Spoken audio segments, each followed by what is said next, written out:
ho, ho, ho. I normally don't start the show by making noises. I just wish so badly you could be here. I don't care if you're an Ohio State fan. I don't care if you're a Pitt fan.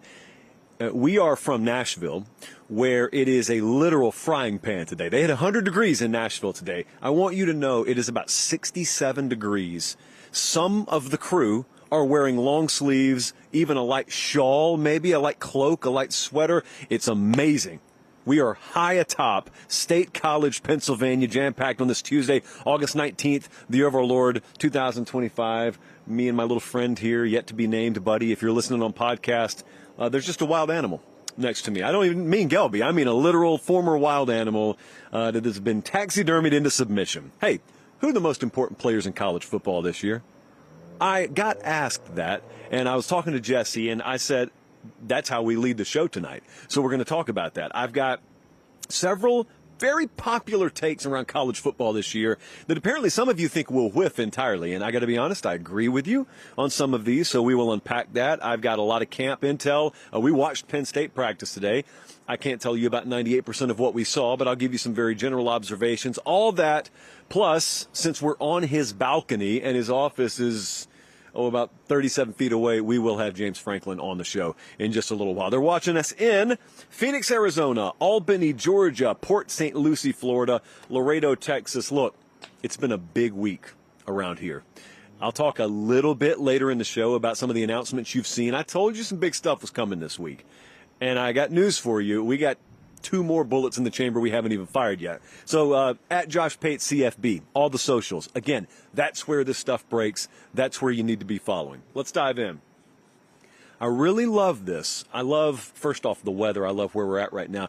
I love to lead the show with this because it is August 19th right now. I look very, very forward to drawing back on this in December. Who are the most important players in college football this year? Maybe even most important position units in college football this year. And I just spun the globe. It landed on Baton Rouge to start. The LSU running back room.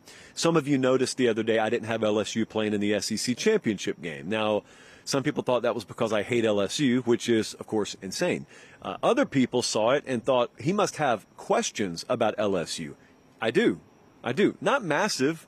Question doesn't mean weakness. Question means question. And one of them is for all the talk about how we're going to commit to the run game, for all the talk coming out of spring about how they felt good about the offensive line. I'm not so sure that's maintained itself in the fall camp. But for all that, people feel good about stuff every August that still falls flat in the season. So I don't know that that's going to be the case with LSU, but that's why I'm leading with the LSU tailback room, like Caden Durham. He is RB1 on a team that was 107th in rush yards per game last year. So I look at Garrett Nussmeier, quarterback there, and I think in order for him to do what people want him to do, in order for him to be one of the best quarterbacks in the SEC, best quarterbacks in the country, be in the Heisman race, it actually goes well above and beyond him. They got to be more balanced on offense. And they know that. That's not breaking news, but that makes that position group one of the most important in the country because without that, LSU's not a contender. Without that, LSU's a 3+ loss team, I think, again this year. If they do have it, then LSU's proven people like me wrong, mildly at least, come December. I'm right here at Penn State. I watched Penn State practice today. You got to go with the Penn State wide receiver room here before you get too deep in the conversation, because, again, we watched this team go to the semifinals last year. I'm going to ask James Franklin about it later in the show. This isn't some place where they had to, as Meemaw would say, torch the barn, kill the rats, start all over. It's just fractions of degrees. It's inches here and there. Well, one of the things they did is, of course, they attacked the transfer portal, and they brought in 3 names that you'll hear a lot this fall. I wonder in impact games. You're playing Oregon here. It's a dogfight. It's 20-17. They're leading you somehow. Whiteout conditions in the fourth quarter. You need a drive. You need a sustained drive where Drew Aller's got to make some throws on third down. Does he have guys that can go up and catch contested balls? Those 50-50 balls hadn't really been 50-50 balls around here. The math really hasn't worked out. I was kind of encouraged by what I watched today, but it's got to happen in a game. If they have that, it's not like Penn State's missing a lot. So if they have that, and you're looking for him to get over the hump in one or two moments, that could be what causes that. Think about what that does to the Big Ten championship picture. Think about what it does to a lot of the cannots out there. There are people who believe Penn State cannot do this or that. Well, a lot of that you believe because they've lacked that explosivity in the offense, specifically in the passing game. But if they have that, cannot may not be in the vernacular anymore. It rhymed a little bit more than it should have. What about the Auburn quarterback position? Someone asked Hugh Freeze, hey, do you have a plan on playing three quarterbacks? Like, could you see that? He said, yeah, we could see that. I don't think Auburn's going to play three quarterbacks against Baylor, barring injury. But I do wonder, what are they seeing when practice is closed to the media down there? I think it's been a lot of inconsistency from Jackson Arnold. I thought when he came in there from Oklahoma, task A on the sheet of things to do was to rewire him. You didn't just start from day one, okay, he's here from Oklahoma, throw a new jersey on him, and we'll start building him into what we need him to be this year. There was a lot of sort of unpackaging before you got it down to the studs, and then you started to rebuild. And it's hard to do that in the span of a spring and then summer workouts and fall camp. So just ask scenario A, B here with Jackson Arnold, because a lot of you hadn't paid attention to Auburn. You don't expect much from Auburn. Auburn is not your typical team with an over-under win total just north of bowl eligibility. Auburn's a team with the top 15 roster in the country that turned the ball over a ton last year and went and got a quarterback out of the portal, and the quarterback wasn't good last year that they got, so no one knows what to expect. But what if they're good? Like, what if Hugh Freeze and his marrying his offense with Jackson Arnold was just what the doctor ordered there? All of a sudden, the talking point would be, whoa, the rest of this Auburn team's pretty good. You shouldn't be surprised by that. If Jackson Arnold's good this year, or if he continues to elevate his game, like let's say they get in a rock fight against Baylor and they win 19-17, but they win, and then they play Oklahoma a couple of weeks later, and come what may, but they keep on elevating. You're going to look around and you may be surprised to say, whoa, he's got some ballers to throw the ball to. Wow, that line of scrimmage play, that's pretty good. That looks like vintage Auburn there. They've got those guys. Don't be surprised by that. But the thing about it with Auburn is the same thing it was about with Oklahoma last year. Oklahoma had some of those players too. It didn't matter because the offense was dead on arrival. And if Auburn doesn't get any better play out of Jackson Arnold than what Oklahoma got last year, obviously everything I just said is a moot point. I think if you stay in the SEC and you go right up the road to Georgia, I said this the other day, I will stand by it, I think Georgia's offensive line is the most important unit in the entire country. The reason I say that is because Georgia is a mainstay in the national championship conversation. In order for you to figure out how the championship picture is going to shake out, you either figure out whether Georgia's going to win it, or if they're not, what happens with them. But you got to, it's like Bama under Saban, like you got to filter them out of that picture before you ever start talking about anyone else. That's the level of respect you have to have for them. Well, last year you filtered them out, or Notre Dame filtered them out pretty emphatically. Number one, because of quarterback injury. But number two, because Notre Dame owned the line of scrimmage in the Sugar Bowl. Not supposed to happen to a Kirby Smart team. So they have one player starting on that offensive line, Ernest Green, I believe, who has more than 5 starts under his belt. Yet I want to tell you they feel pretty confident down there. And I will just ask you to memory hold this now. They didn't attack the portal along the offensive line when they could have. They could have at least made an effort to. And they really sort of stood firm with their players. They stood firm with their development. And they think it's going to pay off. Now, if they're right, and that ground game's back, which it wasn't last year, that's when Gunnar Stockton can get comfortable. That's when there's balance to the offense. That's where that wide receiver room, which should low-key be one of the strongest in the SEC, if not the country, can shine. If you've got that. If you don't have that, that goes out the window. You put Gunnar Stockton in kind of an unfair position. And it's probably still a good year. Like, there's a high floor for Georgia, but it's probably about like last year. You're watching it. Like, they're winning games, but ultimately, I don't think this team has championship ceiling, championship potential about it. But Georgia, if they do have good offensive line play, Georgia's going to be a really tough out. Because I said the other day, and I'm going to say this again in case you weren't watching the show, like, there's no guarantee. There's no guarantee Georgia will win this year. I don't have them playing in Atlanta again. it was, a coin flip. I sent Bama and Texas to Atlanta. But I will tell you readily, if Georgia's offensive line play is well above and beyond that of last year, I'm probably going to be wrong about Georgia. Either that or Bama and or Texas or someone else has to have a bona fide, stud-laden team or get really lucky with turnovers or injuries or whatnot.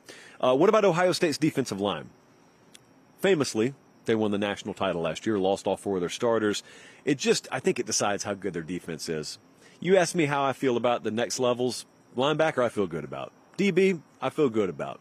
Defensive line, there's a funny thing that happens in college football. Every time you have to replace a bunch of starters, like Tyler Warren at Penn State, for instance, you have a legendary player. He moves on, and everyone says, oh, you'll never replace Tyler Warren.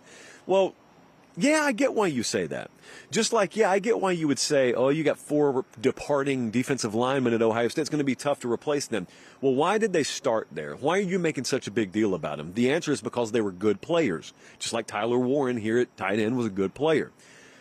The thing about having good players, think Brock Bowers at Georgia a couple of years ago, is you have no clue how good their backups are. Their backups, theoretically, could be the next best players in the country at their position, and you don't know because they happen to be behind the best or one of the best. So with Ohio State, a lot of big former names out of the recruiting world have just been waiting their turn there.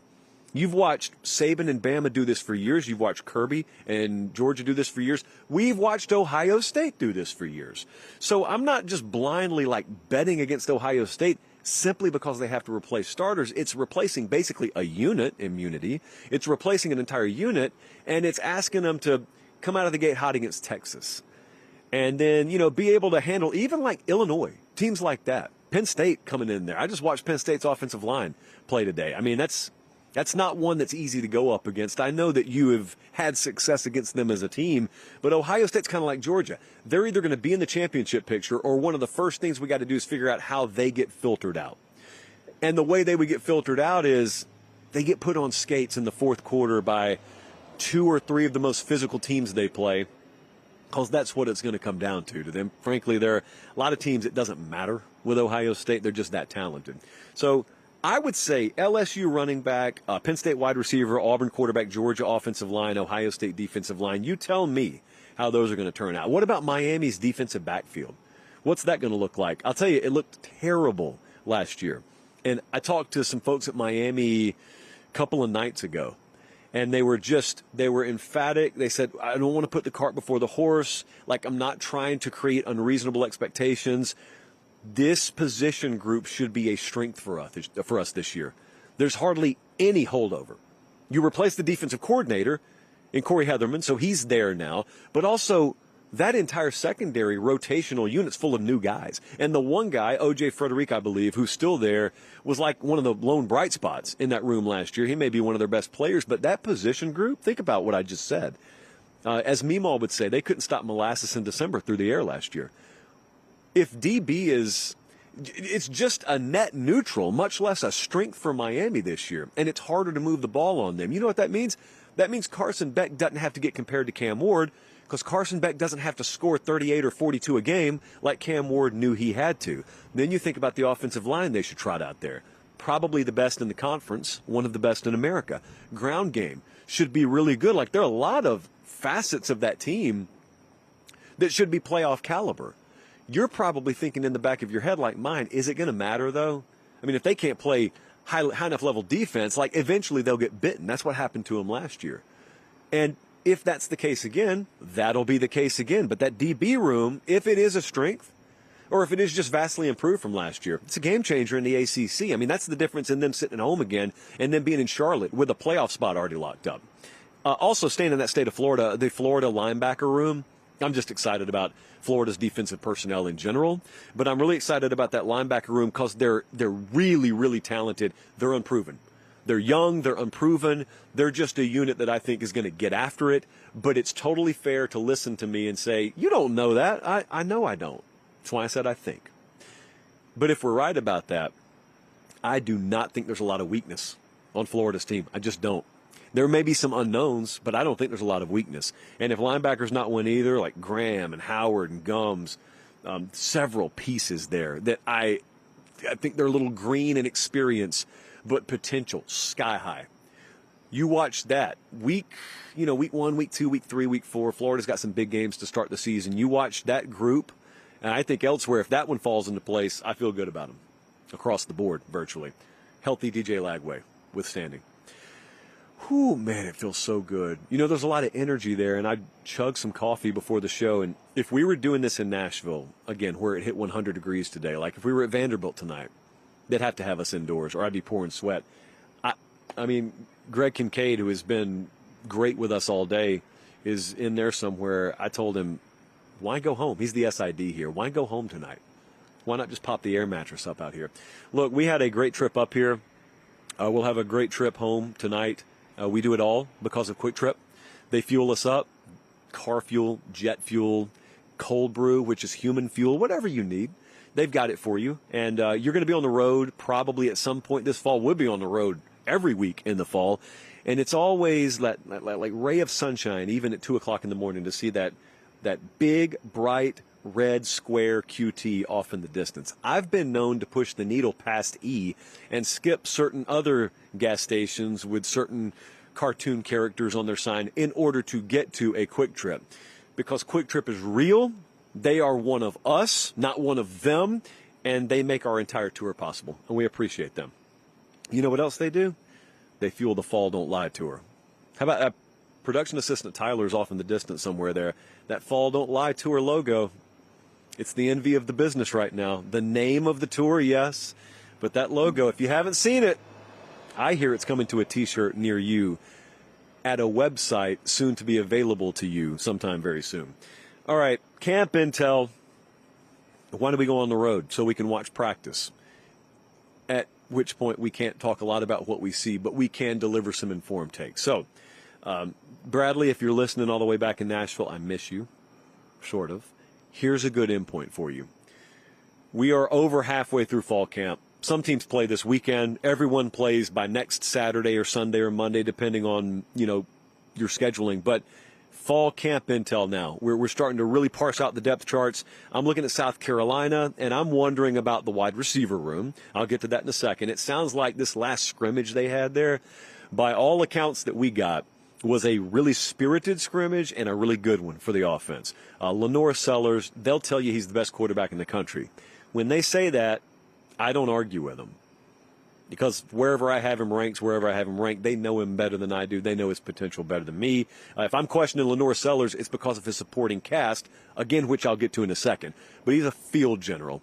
Everything that you would ever expect from a guy that some people are whispering may be the top overall pick in the draft. I know folks at South Carolina don't want me talking about that. We'll cross that bridge when we get to it. But the wide receiver room is the biggest question here to me. Question is not a weakness. Remember, that's a central theme in August around here. A question is not weakness. However, I am of the belief that past Nick Harbor, there's not a lot I can trust there. Now, that's been my working theory, okay? I have spoken to people at South Carolina who vehemently push back on that. And they are, especially over the past couple of days, using this last scrimmage to push back on it really hard. And not just the past scrimmage, but like the past few weeks, because they really feel like they've got some solid depth. Bennett, Jacobs, Brown. Like there's a lot of names they're starting to throw at you.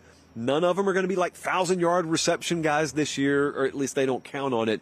But guys they can depend on, guys that provide quality depth past just a one, so you can't bracket Nick Harbor the entire afternoon. That's a big deal if true, because that makes me rethink what I think about South Carolina's high-end potential. The one thing I'm monitoring there as well is I think they've got 3 of like their top 6 defensive ends hurt right now. I don't think like season enders or anything, but that's something I'm watching. At Iowa, Iowa, always known for offensive line play, and again, they got 3 of them with 84 combined starts this year coming back. They've got 3 offensive linemen that just combined. Those 3 probably have more experience than several offensive linemen, period. Like, those 3 have way more experience than Georgia's entire starting 5. Doesn't guarantee you anything, but it's nice to have guys who have done it and know what they're doing. Probably best defensive line depth in the conference. They would tell you that. A lot of their insiders there would tell you that. But the quarterback transfer market, always an attention grabber. Gronkowski, the kid that came in from the FCS ranks in the Dakotas, South Dakota, I keep hearing people whisper about him. They don't want to just outright yell about him, but they whisper about him because they think that's the best quarterback they've had through there in like a decade, and they think they've got a wide receiver room that's being slept on. Again, this is just observations from practice. Just a concept I want to toss out there. Just bite the pin in the grenade and toss the grenade. And that grenade is ticking, and it's ticking in Morse code, and the Morse code is saying Iowa with a little bit of offensive juice. Don't get crazy. We're not calling for, sustained drives consistently. Just a little bit more offensive juice. What are they capable of if they get their usual defensive production? Now you see why that's a focal point. What about Penn State? So we're here at Penn State. Watch them practice today. There's a whole lot of known. We watched Drew Aller. He's exactly what you would think he looks like. Tailback room, ditto. Offensive line looks incredible. All three levels of their defense look good. It's about the wide receivers. And sure enough, we set up here. We're right here on James Franklin's balcony. It overlooks the practice field. Just an immaculate facility here. And what I'm watching for is explosiveness, separation. But you know what I want to see more than anything from these transfer receivers or any receiver? They got some young guys that are homegrown here or self-recruited here. I just want to see guys go up and get contested balls. And I'll tell you that happened a couple of times today. So that excited me. Like I looked first 15 minutes of individuals, and I looked back at our crew and said, that didn't happen a whole lot last year. They didn't even have a wide receiver with a reception in the Notre Dame game. What if I had that in the Notre Dame game? What if I got guys, and think about this now, what if I got guys that don't go off? Maybe none of these guys will ever have a double-digit reception game. It's really not Penn State's identity anyway, but what if they make you respect them enough where you're not just focused on one guy? Last year it was Tyler Warren. You're focused on several guys that are a legit threat to have the ball thrown to them any down, along with a new running backs coach here and a dominant offensive line. What does that do for their run game? Wide receivers heavily impact the high-end potential of this ground game this year. So not to mention the passing game, which is obvious, but it's just so obvious what this is going to come down to for Penn State. It's going to come down to a couple of key moments, a couple of key spots where you need a drive, a couple of key 3rd and 7 pluses where Drew Aller's just got to trust a guy to go up and fight for one. They're not always going to be wide open. When I watch them practice, it becomes pretty apparent they're confident they've got guys who can do that. And I'll tell you this also. Speaking of Tyler Warren, he heads out of here. This is still a really good tight end room. Still a really good tight end room. Khalil Dinkins is out there. Luke Reynolds is out there. Like, those guys are what tight ends are supposed to look like, in the Big Ten especially. I have a lot of confidence. I ask a lot of folks around here today, like, how do you feel about that room? And they just look at you like, we're okay there. I think we're still really good there. C.J. Carr, starting quarterback for Notre Dame, check. That's what we expected, although the battle did last a lot longer than we expected. Julian Sayin, starting quarterback named at Ohio State. Check. Took a little bit longer than we may have thought, but it just seems like, well, these quarterback battles, however long they go is however long they go. Like, which ones panned out in a way other than the way you would have guessed it was going to go in spring? Because I think we're all batting 1,000 right now. Maybe it just played out that way. Who knows? Quentin Joyner, that sucks, man. That tailback from Texas Tech looks like he's done for the year. Andrew Balboa, Michigan offensive tackle, probably done for the year. I think that's what I just saw. So you never get through camp unscathed. We're going to have those headlines from somewhere. But fall camp intel, man, my favorite segment that we do in August. By the way, before I get to Academy Sports and Outdoors, I found something on Twitter today from June. I want to pull it up here.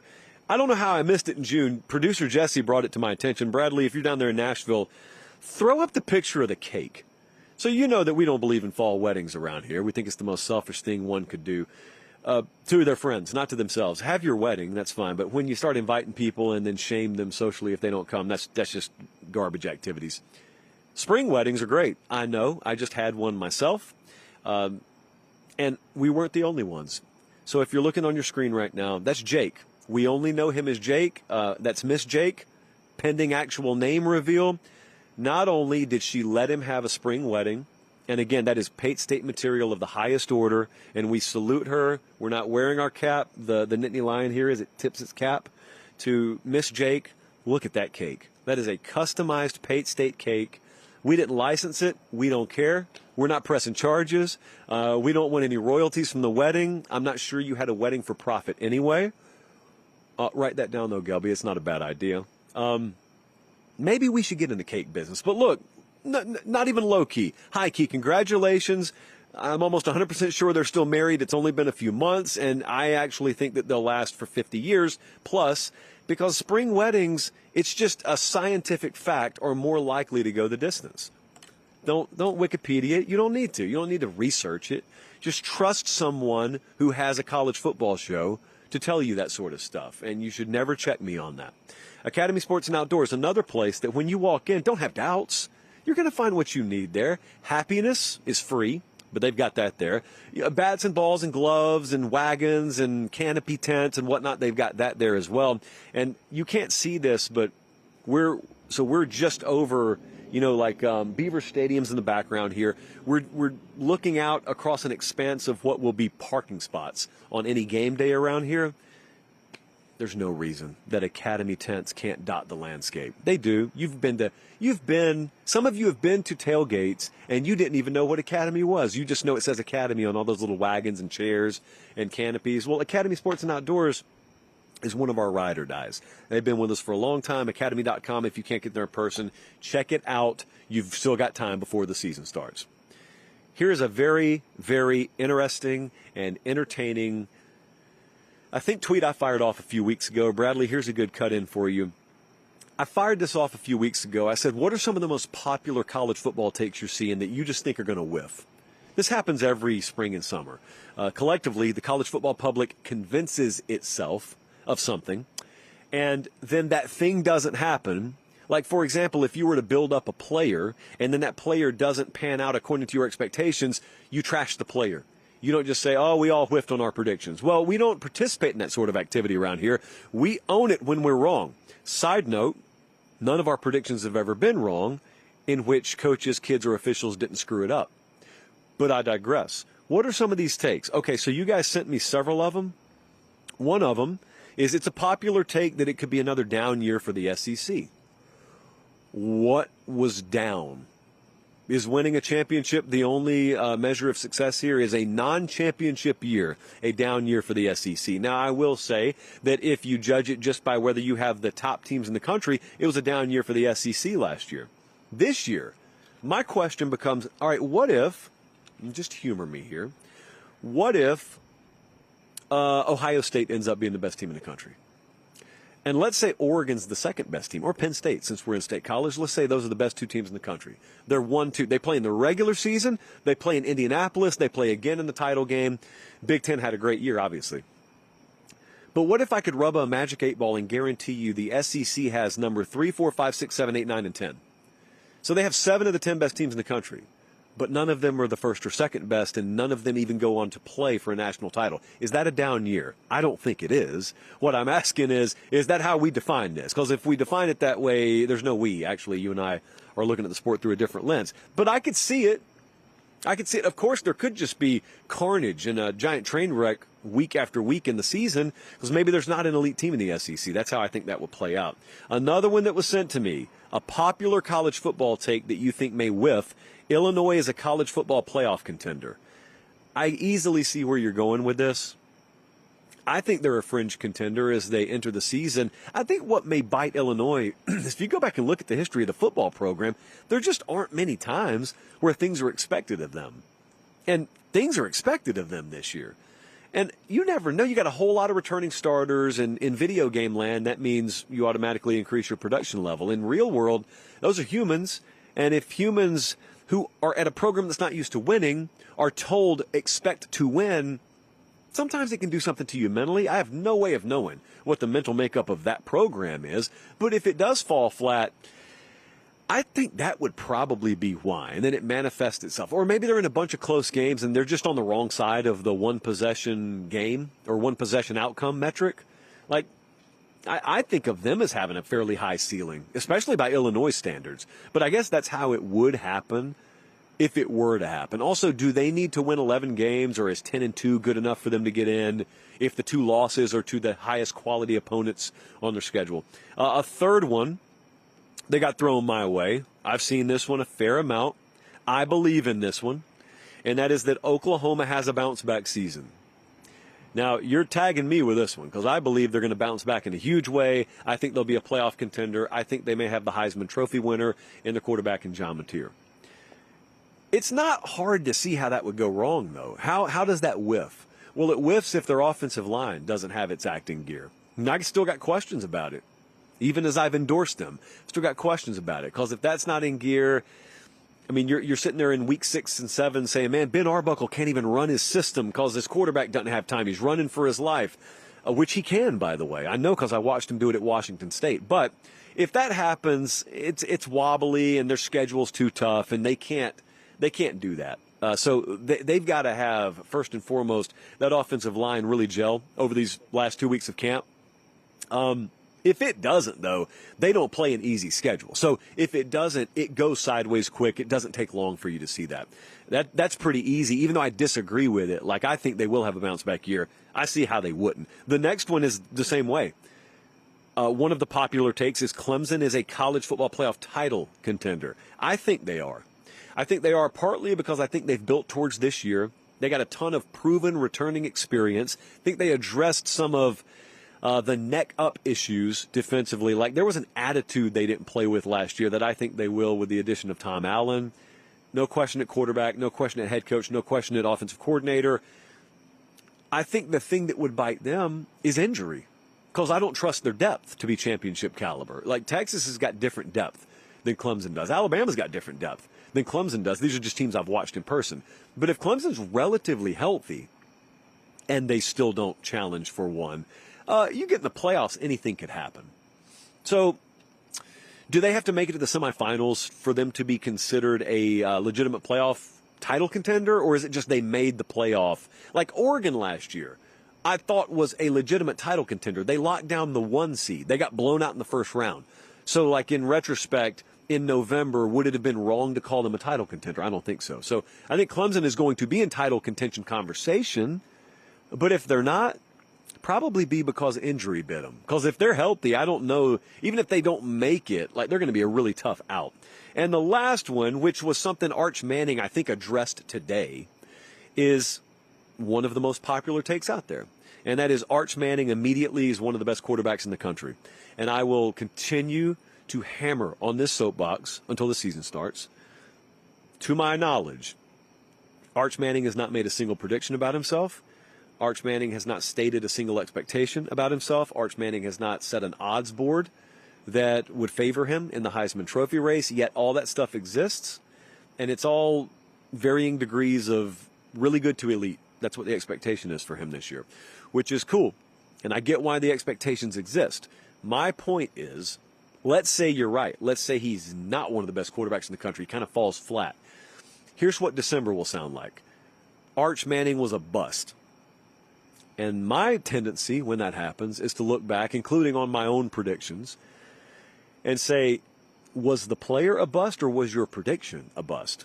Now, in this case, I'm just saying I think he's going to be pretty good to really good. I'm not calling Heisman or anything like that, so I'm going to be off the hook here. But a lot of folks are really preseason anointing him, and if he doesn't follow through on your expectations, this is why we want to crystallize this segment in August. What's your take going to be? Was he a bust? Or was he just the player he was always going to be, and maybe you let your expectations get out of whack? I don't know. It's a fun segment, though. You can go bet all that at FanDuel right now if you want to. You know, if you believe that Arch Manning is everything that the odds have him cracked up to be, well, by odds, I mean at FanDuel right now you can bet him to win the Heisman. And he's way, way up there. You can bet Texas to win the national championship if you want to. Or if you're just anti-Horn that much, you can bet them to miss the playoffs entirely. You can do a lot of things at FanDuel. They're the exclusive odds provider of the show. We appreciate them as usual this time of year. Remember, free money, just free money. There is no such thing as a lock, but there is such thing as pretty much free money. Here's what I want you to do. If you're a new customer, you need to sign up like in this period. Because if you go there, FanDuel.com/Josh Pate, or click on the QR code when we put it on the screen, and sign up that way, all you need to do is go bet $5 on anything. Like, find the most sure thing imaginable. Penn State plays Nevada, I think, in week 1. Bet them on the money line. Bet $5 on Penn State money line. Spoiler alert, you will win. You will get $300 in bonus bets just by doing that. There's no catch on that. Now, after that, I would say you're on your own, but, I mean, the Ramen Noodle Express is going to be here, powered by FanDuel. Friday Night Lines is going to be here, powered by FanDuel. But I can't do anything more than just toss you $300. So there's $300 right there. It's been an incredible week. We're about to have James Franklin in a second. It's been an incredible week. As I told you Sunday night, legally I am bound on things I can say on the show until they happen.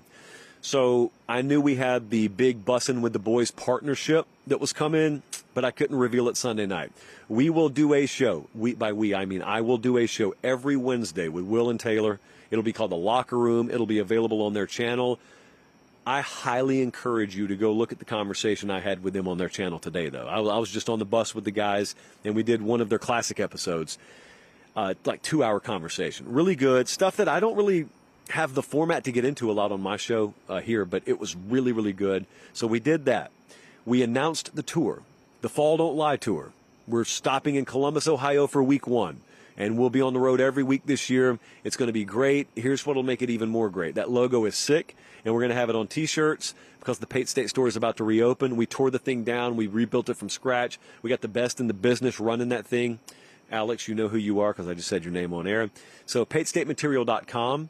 It's not open yet, but you can go there right now, and there's a little loading screen to put your email in, and you'll get alerted whenever we go live with that thing. I love some of the stuff we got in there. We'll add to it throughout the year, but I love some of the stuff we have in there already. Guys, I'm going to tell you this, and then I'm going to bring James Franklin on the show. We got a lot of energy and a lot of momentum with the show right now. As many announcements as we've had, we've got at least 2 more as big as anything that we've announced that are still in the chamber, and whenever I can announce them, I will announce them, or it's more likely that they'll just leak on the internet, Twitter, Instagram, whatnot. So at Josh Pate CFB, it's really important to be following me there. If you were following there already, you see the Instagram story today. I mean, we got up here in style. We have shown you behind the scenes at Penn State all day. We do that all year. That's not stuff I showed you on the show. If you're listening on podcast, you don't even have a visual element of the show. At Josh Pate CFB. Production assistant Tyler's over here in the shadows. He's doing great work on the TikTok channel, which is brand new. At Josh Pate CFB. Make sure you're following everywhere because collectively that's how you get everything associated with this great university that is Pate State. All right. I'm going to toss to something we did earlier with James Franklin, but before I do, I want to tell you, we're signing off, so this is how we'll end the show after we talk to him. Appreciate you guys. Appreciate Greg and his entire staff here that have shown us around and shown us a great day. Gelby, as always, on the road with us. Appreciate the crew back in Nashville holding it down. It's tough, technically, to do this stuff on the road, and yet again, it gets pulled off without a hitch. I'd like to thank my nameless friend here as well next to me. If you're listening on podcast, do yourself a favor. Just go check out what the aesthetic looked like. Check out the YouTube channel and subscribe while you're there to check out my friend right here to my immediate left. All right, without further ado, he was fresh off the practice field earlier today. Here is our one-on-one with Penn State head coach James Franklin. This setup's nice. You dialed up 68-degree weather for us. That's nice. We're right outside your office. We're on the balcony. There's a lot of talk outside this building. A lot of pressure, a lot of do or die, a lot of all this. Is your mind really the same place right now it always would be this time of camp? None of that stuff matters? Well, it doesn't to me, and it doesn't in this building. I truly believe that. The problem is I got to have a bunch of interviews and I got to answer a lot more questions because we recognize there's more talk going on nationally, which we've earned. We've earned that, right? So, but yeah, in the building, the expectations around here are always really high. I mean, last year, we finished a game before the national championship and people were pissed. Right? Like most places would die to have that type of season. So that's always the expectation here at Penn State. When you guys came out of the game last year, semifinal game, it was kind of an uncharted territory, but it was kind of weird because we were in a playoff that we had never seen before. Yeah. So, you got many different ways that you can look at that. But when you came out of that, dust settled, how did you grade last year in totality? Yeah, I think when you take everything into consideration, really good. Feel really good about the season. You just feel like the way it ended we had some opportunities, especially early in the game, that we didn't capitalize on that could have changed the complexion of the game. So that's what frustrates you. You look back and you're like, God, we really had an opportunity, to capitalize and really, make a run. So that's where it kind of leaves you with a bad taste in your mouth, and it's tremendous motivation for the offseason. And then you come around, you had spring, you're in fall camp now, you're in the middle of fall camp. Yep. Some places they're having to overhaul everything. That's pretty unenviable position. You don't have to do that. You got a lot of proven commodities that are looking to get 1% better. You got a lot of position unit groups. We're looking to get at least 1% better. When you start to grade, or even if you can, when you see a team a little over halfway through fall camp, what are some of the indicators you're looking for to say, there's that 1% I'm looking for? Or do you just have to see it on the field in the fall? Yeah. So a little bit back to your previous question, right? Like last year, one of the things that wasn't talked about a whole lot, brand new offense coordinator, brand new defense coordinator, brand new special teams coordinator. This year, we're going into year 2 with Andy Kotelnicki. I think that's going to be significant for the players and for him. Same thing with Justin Lustig, our special teams coordinator. The challenge, obviously, is with Coach Knowles, right? Arguably the best defense coordinator in college football over the last couple of years, but it's year 1. So how do we speed up that maturation process? Out what I've seen so far, I think we're ahead on offense and special teams, as you would imagine, right? The question that everybody's talking about is wideout. The 3 wideouts that we brought in, from the transfer portal, as well as the guys that we already had in the program, I think we've improved there. I think we've taken a step in the right direction. We should have one of the better O-lines in the country. We should have the best quarterback in college football. We've got an argument for the best running back room in the country. And you could go through the defense and say the same thing. With Zane Durant and Denai on the defensive line, and Tony Rojas and Dom DeLuca and Zaki and A.J. Harris in the defensive backfield. We got a lot of pieces. The thing that no one wants to talk about, the holder, the snapper, the kicker, the punter, they're all back. So there's just a lot of experienced guys that understand what it takes to win at this level. You didn't mention, or maybe you kind of glanced past tight end room. There's a really significant backfill that happens there. I was talking to someone here earlier today. You notice at Georgia when they had Brock Bowers. When they lost Brock Bowers, there was this like doom and gloom talk because they lost Brock Bowers. Well, maybe the flip side of that coin is theoretically you could have had the second best tight end in the country behind him, but you don't know who that is because of Brock Bowers. What kind of tight end depth do you have here? How much do you trust? Yeah, I'm glad you brought it up because I didn't mean to skip over those guys. You look what we have done really over the last 5 years. We've had a second-round draft choice. We've had a first-round draft choice. We've had draft choice after draft choice for the last 5 years. We're back in a similar situation. Khalil Dinkins will be another draft choice. Luke Reynolds is a guy that everybody was excited about who played for us as a true freshman last year. Andrew Rapplier got hurt and missed the season, was going to be our 3rd tight end last year. So that room is rolling. We've done a really good job of recruiting. We've done a really good job of development. Ty Howell is a letterman here, was a captain here at Penn State, has done a great job recruiting and developing that position. That's going to continue to roll, and from what I've seen with the guys that we brought in this year, it's going to continue. You've coached for a long time, and yet I assume you believe you never stop growing, you never stop developing. What are some of the things, as personal as you're comfortable getting, what are some of the things that in the last year, I've specifically worked on these to get myself better? Yeah, so a couple things, right? You're constantly studying the game. You're constantly talking to people about things that you handled the previous year. You're talking about how do we go into this season. I'm on a walk the other day. I pick up the phone and call Coach Saban, right? Like, you've been in this situation before. He had really good feedback. As you can imagine, I've watched all his stuff. We've had a number of conversations. We were in the league together. But that was good. A lot of times it's not that they're going to tell you anything different. They're reinforcing what you already know, and there's value in that, right? And then I think the other thing is leaning in. Stan Drayton has been a part of, I think, 3 national championships, right? Jim Knowles just had a national championship last year. So I'm trying to encourage Jim to say, look, like, I just was a part of it. This is what it looks like. What we just did at practice yesterday, that's what it looks like. This doesn't. This is not aligned with championship level football. So I'm encouraging them to talk about it because we want to grow from their experiences as well. I think there's a lot of fascination on the outside about the stuff that we'll never get to see. We'll never get to sit in a meeting room in some of the first days of Jim Knowles being in this building.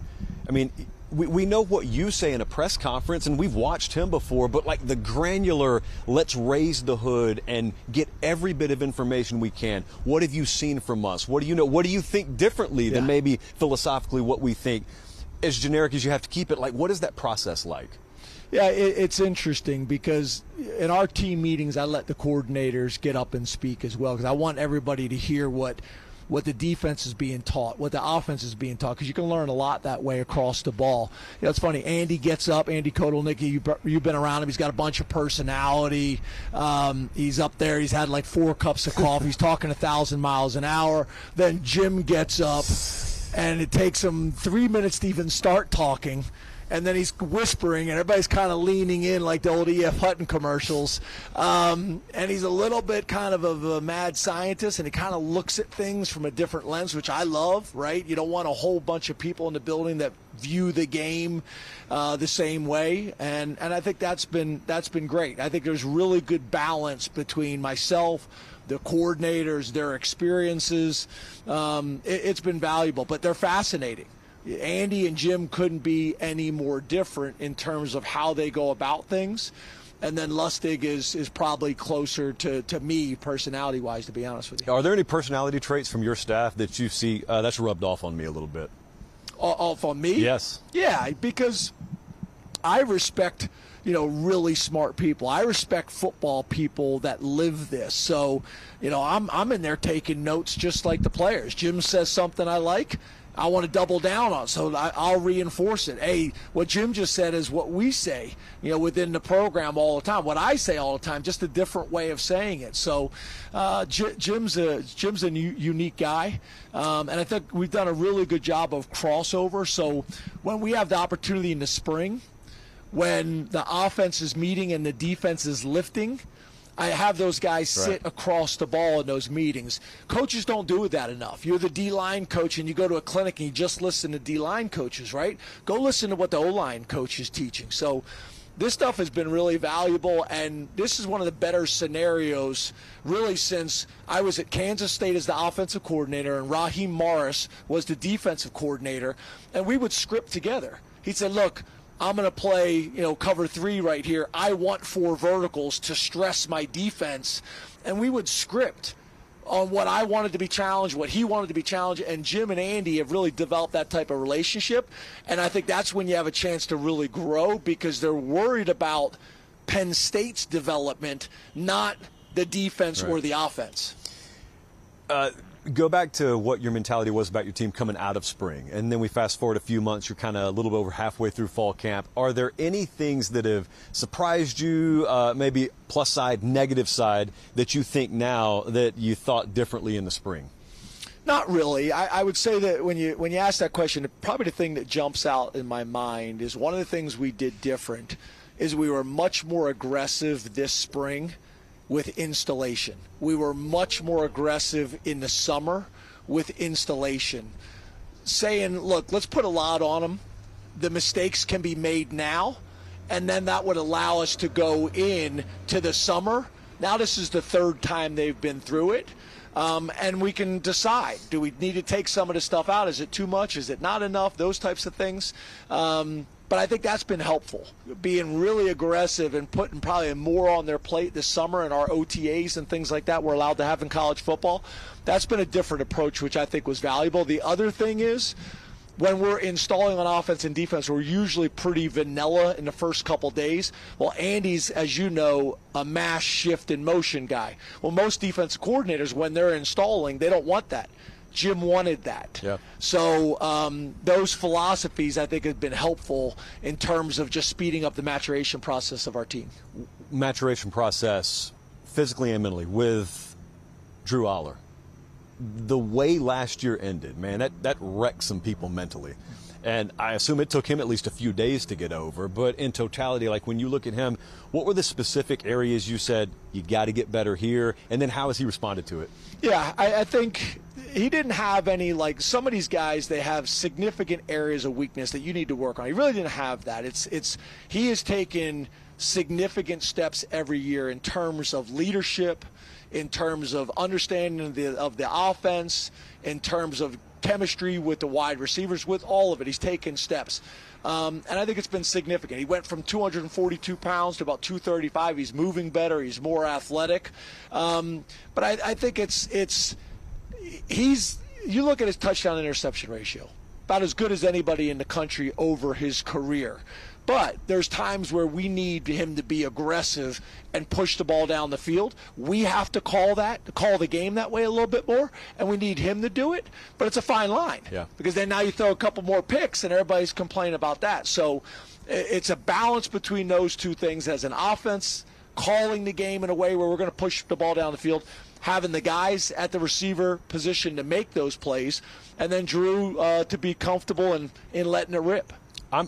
Personally, I'm so excited with the wide receiver guys that you picked up. And, I don't know how much you show week 1, week 2. We're eventually going to get to a spot, though, where the whole country's eyes are on you. That's right. Oregon comes in here. You got Big Ten play coming up.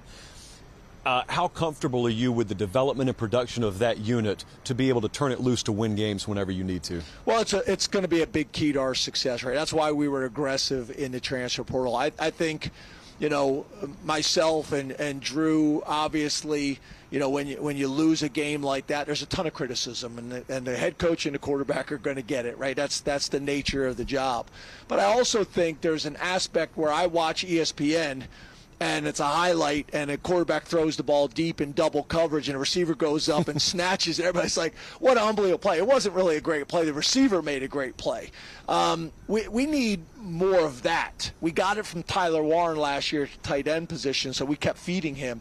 But we need to make defenses defend a 53 and a third, the whole width of the field, the length of the field, and more than just one threat. We got to be able to spread the ball around so people can't say to themselves, if we stop this tight end or the running game, then they're going to have a hard time beating us. And that's going to be really important that we establish that in the first 3 games. You were talking about the pressure, the criticism that comes, it's either glory or it's castigation depending on the outcomes of those close games.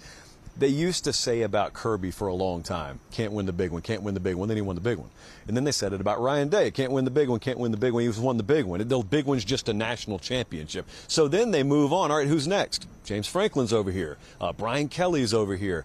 You get compensated a lot. You got good resources here, so no one feels sorry for you. Have you ever thought it's fair, it's unfair, or do you not care? Well, what I think is that nobody else cares, so I'm not going to spend any time on it. I think at the end of the day, when you took the Penn State job, you knew what came with it. When you decided to be the quarterback at Penn State, this is what comes with it. You don't fill up a 107,000-seat stadium with normal people. Fans is short for fanatics, right? Like you drove around this town. Where do they all come from, right? So that's what comes with it, and we embrace that. The best part about all of it, we're in total control. Right. We're in total control to change the narrative. But I love that, these are the conversations we're in. That's why I came to Penn State. James Franklin, we appreciate it, man. Thank you so much. Thank you.